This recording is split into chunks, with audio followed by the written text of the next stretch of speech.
hip circle from Slingshot.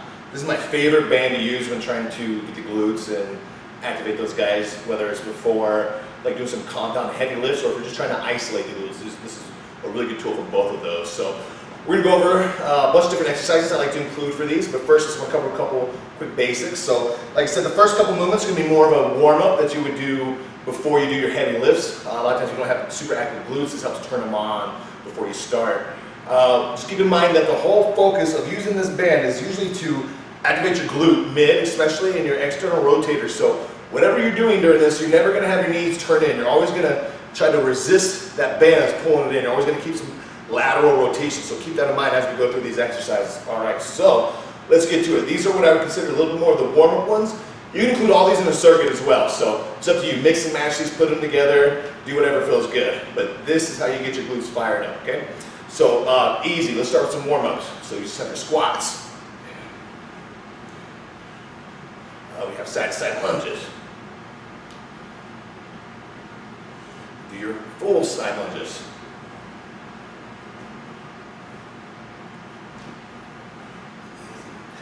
We can do just some bridges from the floor.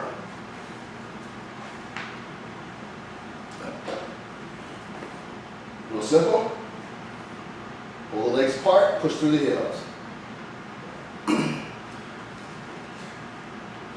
Sumos are a really good warm-up. So there's a lot of variations of these. First off, you could do knee bent, rotated out the hips, and you're gonna take little baby steps, very small, keep tension on there. And you go both ways. We can go straight leg if we need to focus more on just the glutes and take out the external rotators. Some people have kind of overactive external rotators because they try to make up for the lack of glute mid function. So you can do straight leg. We could also do these with a little pulse up and down, get a little more activation as well. So all these serve their purpose. Some of it's more isometric, some of it is getting a little more of a contraction going. Another good warm-up is your monster walks. Really easy. Getting that rotation. And we can go backwards on those too. All right, so same thing. I can also go ahead and do a little bob. Each one. Both ways. And as you get fatigued, just make sure you're rotating out those hips, super important. You can also go with rotation on that move. You bring it in, circle out. And same thing on the way back. Another thing I like to do is I like to do those sumos, but I like to do it in a circular pattern. It gets a little different activation. So you could go counterclockwise, pushing off of one foot. And then I could also do the same thing. If I'm still pushing off the left, I can go clockwise, and that's going to be a little different. So both ways. So pushing off the right, going clockwise, and then pushing off the right, going counterclockwise. Whew, that's screaming. So those are mainly what I like for the warm-ups. Again, I include a lot of these in circuits as well. These are a little bit tougher movements, a little bit more just glute isolated moves. I like to do these more in a circuit typically. So let's go through your bridge variations. So we covered the one on the ground. I like that as a quick kind of a warm-up, but also really like this. This is my favorite if we're just going for glute activation.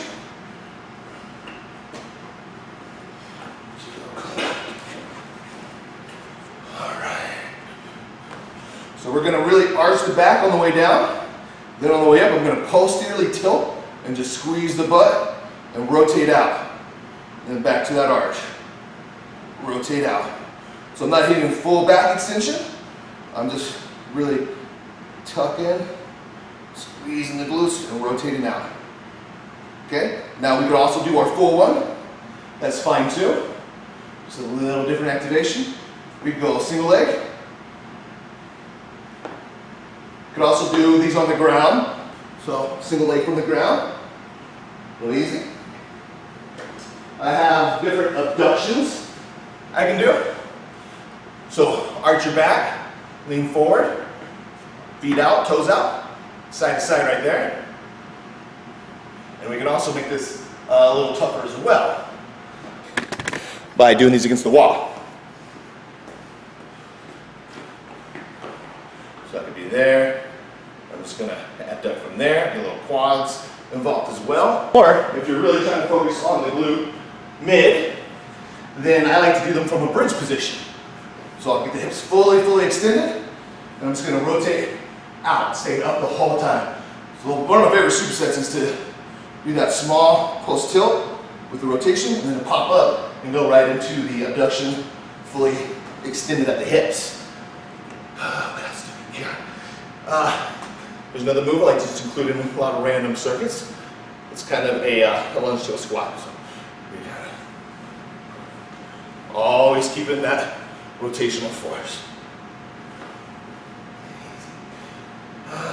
So here's a good one that I like to include. Like I said, it could be either part of a warm-up or it could be at the start of a circuit. What we're gonna do is we're gonna get low into that squat position, reach out, fully extend that hip, contract that glute. This one stays loaded to the outside. You're gonna kind of shift your weight over.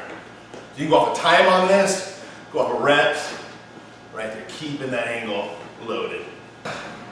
So from here, we can get into a little bit more dynamic stuff to some plyometrics, okay? So really easy plyometric would be your squat jump, just making sure that we land and rotate out the hips. Easy. We could go into a diamond squat jump. We're going more sumo, and then back in. We could go kind of with a bounding ice skater, like that a lot. We're kind of landing, loading that hip to the outside. Could also do broad jumps. We have split jumps. A lot of times I like to add a squat in there. 1, 2, right there. And then there are some floor exercises you can do with this too that I like to include, especially after doing some plyometrics. I might do knee bend, straight up. Make sure not to kick out. You're just going to scoop up. It's going to get your hamstring and some glutes. We could do our fire hydrant. Keep the foot pretty close to the other. You're not just pulling them both out, you're rotating. We could go just with a straight leg abduction, laying on your side. A little small range. And there's one more move that I like to do, really for people that, I'll do it for clients that have issues staying in external rotation as we get deep into hip flexion. So for this, we need a big band. All right, so we have the hip circle on, right above the knees. You're gonna stand on the band, go around your neck. So we're gonna engage our core, hinge over. You can go kind of straight leg, or you can do more of a deadlift. We just wanna make sure that we keep rotating out those knees. A lot of people tend to internally rotate as we hit this deep hip flexion. So we're gonna rotate out. So I like that to warm up a lot of clients if they have trouble really low and heavy. So hopefully this helps. Like I said, you can do it for a warm-up, or you get a great glute workout. I mean, I'm sweating and my ass is on fire right now, so give it a shot. Sorry I couldn't get you a better model to look at today, but my ass is pretty big, so trust me, I know what I'm doing. All right, let me know if you have any questions.